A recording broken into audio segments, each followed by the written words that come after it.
Jadi boleh nanti yang pemuda itu bilang begini sama calonnya, Dek, insya Allah atas izin Allah saya akan melamar kamu. Cuman supaya mantap hati saya, boleh nggak saya melihat tangan kamu? Karena selama ini dia nggak pernah lihat tangan calon istrinya tuh. Nah, maka dalam hal ini itu calon istrinya boleh tuh dilihat tuh, disingkap begini nih. Disingkap. Cuman yang lakinya jangan bilang terus jangan begitu. Ntar makin ke atas. Gitu.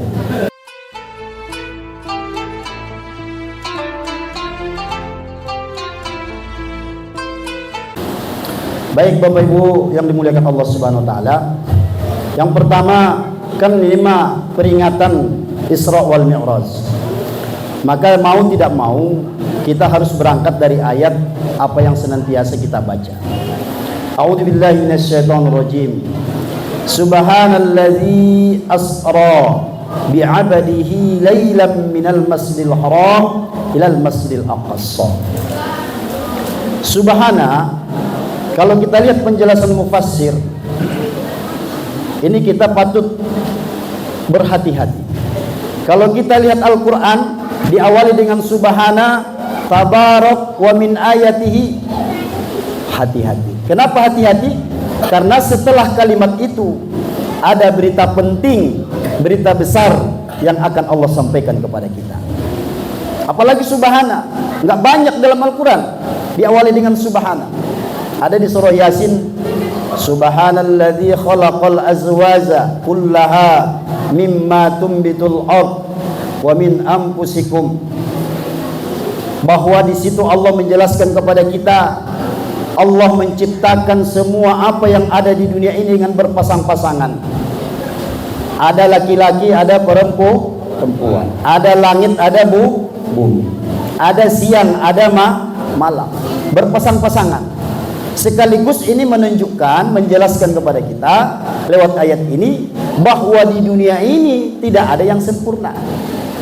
Semua punya kelebihan sekaligus punya kekurangan. Ini satu pelajarannya. Maka al-azwaj, berpasang-pasangan, suami istri. Kenapa dikatakan azwaj? Karena suami istri itu hakikatnya derajatnya sama Bapak Ibu, meskipun ada perbedaan. Jadi jangan sampai kita ini menjalankan kehidupan rumah tangga masih pola hidup yang dijalankan oleh zaman jahiliyah, di mana perempuan istri itu betul-betul diperlakukan tidak berharga. Jadi subhanalladzi azwaj, lewat ayat itu Allah menjelaskan kepada kita semua berpasang-pasangan, semua tidak ada yang sempurna. Semua ada kelebihannya, semua ada kekurangannya. Semua apa saja, tumbuh-tumbuhan, hewan-hewan. Contoh misalnya ayam. Ayam itu Bapak Ibu kelebihannya apa kira-kira? Ada yang tahu nggak? Ngeker. Ayam itu kelebihannya Pak, disiplin. Kalau ayam kalau sudah maghrib udah balik dia, masuk ke rumah, pulang ke kandang. Kagak ada tuh ayam nih sekarang, coba ada nggak? Biar kata diajak nonton keyboard, diajak diundang Isra Mi'raj, dia nggak datang dia ayam. Kenapa? Disiplin. Maghrib balik. Terus kalau ada ayam yang berkeliaran malam apa tuh? Ayam kampus kali ya. Tapi apa kelemahan ayam? Oh, kelemahan ayam ada yang tahu? Kelemahan ayam adalah pamer. Tuh ayam kalau bertelur Pak, telurnya cuma satu, berisiknya sekampung kedengaran. Kadang belum bertelur udah berisik dia. Tuh ayam tuh begitu, tuh emang kelemahannya dia begitu. Heboh duluan. Jadi kalau ada manusia belum apa-apa udah heboh duluan, berarti sama dengan, coba Bapak Ibu tuh yang ada tuh. Saya mah Bu, ibu-ibu nih biasanya nih, alhamdulillah ini saya mau memesan kursi Jepara langsung dari Jepara, harganya 30 juta. Oh alhamdulillah. Kapan mau datang? Ya rencana ntar dah Idul Fitri. Masih jauh, udah diomongin. Jadi kalau ada manusia yang punya sifat pamer, ingin memamerkan hartanya, jabatannya, kepintarannya, itu berarti Jawab sendiri dah, ya. Jadi itu ada kelebihan, ada kekurangan.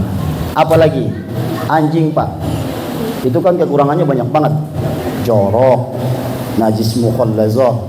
Itu kalau kita dijilat sama dia tuh, nucinya nggak bisa kayak nuci biasa, Pak. 7 kali, salah satunya harus dengan tanah. Kemudian anjing ini kelemahannya apa tuh? Dia suka begadang. Makanya dia disuruh jaga rumah tuh dia. Nah, ini banyak yang nggak tahu nih ya. Anjing tuh nggak pernah tidur cepat, Pak. Nanti dia tidur kapan? Menjelang subuh baru dia tidur. Disitulah turun keberkahan ke muka bumi ini. Di situ dia tidur. Makanya dia nggak kebagian keberkahan. Beda sama ayam dengan kambing. Insya Allah. Jadi jangan sampai kita nih ya dirubah jadwal tidurnya ya. Kan banyak sekarang kan. Dengan adanya kopi-kopi apa tuh, warung-warung kopi, kafe-kafe, Masya Allah. Sekali suatu waktu saya pulang dari mana gitu, lewat di Pakansari, udah jam 2an tuh, habis ngisi dari Sentul apa dari mana lupa. Itu di Pakansari udah kayak jam 8 malam masih rame, jam 3 subuh. Tapi meskipun begitu, yang nama anjing ada juga kelebihannya, Pak. Apa kelebihannya? Anjing itu setia kepada tuannya. Walaupun tuannya 3 hari nggak ngasih makan, masih nungguin dia, Pak. Tapi dia memang karena dapat tulang, dapat makan, dapat jatah. Jadi kita ini jangan sampai kita setia nih saya Pak Ustaz. Bagus setia, tapi kesetiaan kita bukan karena yang lain, tapi karena hanya satu faktor, yaitu karena Allah Subhanahu wa Ta'ala. Nah, ini kan dalam kontestasi pilpres ini kan luar biasa fenomenanya sekarang, mah. Ya, nggak tahu deh nih di sini. Kalau di tempat saya sekarang ini masih hangat ini, masih hangat. Yang kalah, ya pastinya yang hangat yang kalah ya. Gitu. Walaupun belum diumumin begitu, terus aja gitu diposting. Nama saya yang menang juga. Kadang saya kalau saya amatin di grup-grup ya, Masya Allah. Nah, belum bisa legowo. Artinya tanpa kita sadari, Bapak Ibu yang dimuliakan Allah, seringkali perjuangan yang kita lakukan hidup di dunia ini banyak, bahkan lebih banyak, bukan karena Allah Subhanahu wa Ta'ala. Ini bahaya. Kalau orang beriman itu kan tinggi derajatnya. Jadi kita jangan seperti itu.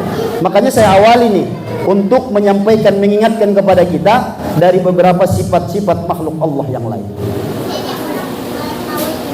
Kalau bebek itu kelemahannya, bebek tuh ya, kelebihan bebek tuh ada, kelemahannya ada. Kalau kelebihan bebek itu, Bapak Ibu sekalian, yang namanya bebek itu kompak. Kalau sudah jalan satu di depan, yang belakang ikut baik. Ntar mau nyebrang juga bareng deh. Kompak. Tapi kelemahan bebek apa? Itu kalau bertelur beda dengan ayam. Bebek kalau bertelur itu pencar di mana-mana. Kandangnya juga jorok. Makanya kalau ada orang Islam rumahnya jorok, wah, itu berarti familinya bebek berarti. Jadi oleh karena itu kesimpulannya, lewat ayat ini Allah menjelaskan kepada kita, yang pertama tadi, bahwa semua yang ada di dunia ini tidak ada yang sempurna. Yang kedua, subhana, lewat kalimat ini Allah memperkenalkan kebesarannya, memperkenalkan dirinya, memperkenalkan zatnya lewat ciptaan-ciptaannya. Selama ini karena kita nggak paham, biasa kita habis sholat zikir 33 kali, subhanallah, subhanallah, subhanallah, subhanallah. Tapi ternyata maknanya sangat dalam. Lewat subhanalladzi, Allah menjelaskan kepada kita, Allah ingin memperkenalkan zatnya Allah kepada kita. Lewat apa? Lewat ciptaan-ciptaannya. Nggak usah banyak-banyak, nggak usah jauh-jauh, nggak usah lihat kiri kanan. Wa fi anfusikum afala tubsirun. Pada diri kamu, kata Allah, apakah kamu tidak melihat? Ini diri kita. Seandainya kita melihat diri kita ini dengan ilmu dan berdasarkan ma'rifat kepada Allah, dalam diri kita ini ada penciptaan Allah yang sangat luar biasa. Tubuh kita ini, Pak, tubuh kita ini. Maka kalau kita lihat nih, kalau kita lihat dari atas, coba kita perhatikan. Kepala kita ini, di sini ada otak. Allah lapisi dengan batok kepala.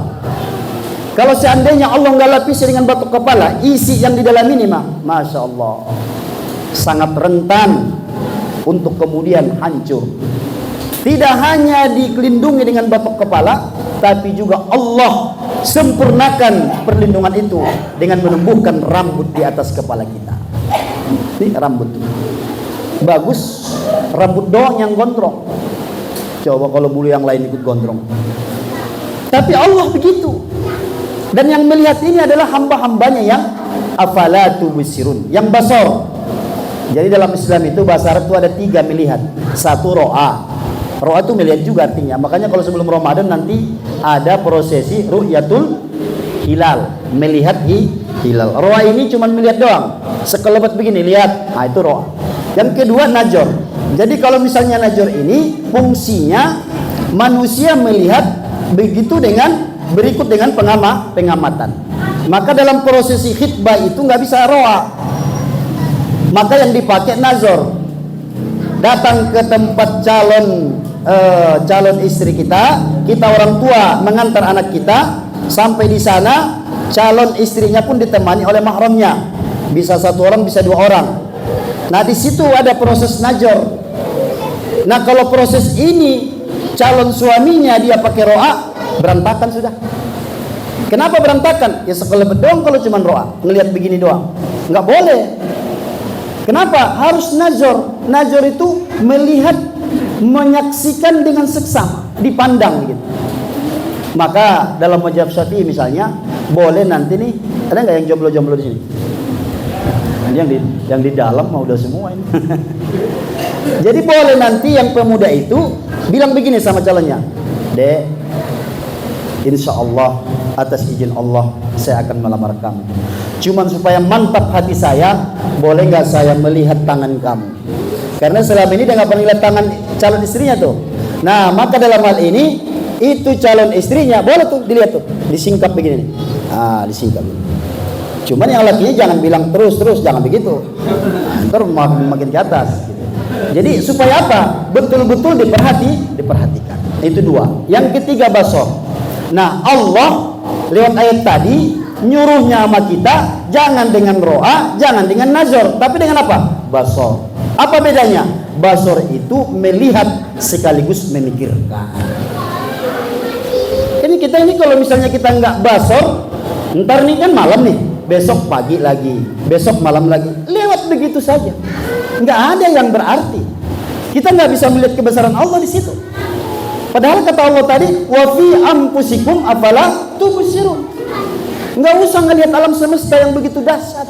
Diri kita saja, kalau saja kita pakai instrumen basor, Masya Allah, maka yang terucap adalah Subhanallah. Kita suami nih Pak, ntar balik ke rumah, coba deh ya, tapi pakai yang basor, jangan ro'a, jangan najor, basor. Pulang ke rumah ntar pelototin bini kita masing-masing. Ya Allah, biar kata bini gua hitam begini, gua ditemanin berpuluh-puluh tahun. Pelototin dah Pak, coba. Ya kan? Kok dia kumisnya kok nggak ada ya, jenggotnya kok nggak ada ya. Pernah nggak gitu Pak? Pernah nggak kita gitu sama istri kita? Kita lagi tidur nih, kita datang, kita pelototin. Maksudnya tadi bukan melototin apa bagaimana, untuk mengamalkan ayat ini, melototin dengan basor. Kita lihat dari ujung rambut sampai ke ujung kaki. Masya Allah, di sana ada kebesaran Allah. Yang ibu juga sama, dah. Coba sekali-sekali, bapaknya ntar lagi tidur duluan, pelototin kumisnya, ya Allah. Ini saya dapat rezeki apa? Ini dapat suami begini, gitu ya. Jadi ada di situ hikmah dan pelajaran. Cuman kita lah berkeluarga baik aja. Nggak berasa. Ibaratnya bumbu apa tuh, sayur asem, asal aja naruh garamnya, naruh bumbu-bumbu yang lain, maka kita nggak bisa merasakan. Begitupun dengan hidup ini. Maka dengan satu ayat ini saja sebenarnya hamba itu sudah tunduk, patuh dan taat kepada Allah Subhanahu Wa Taala. Nggak usah banyak. Nah tapi kata dilewat tuh.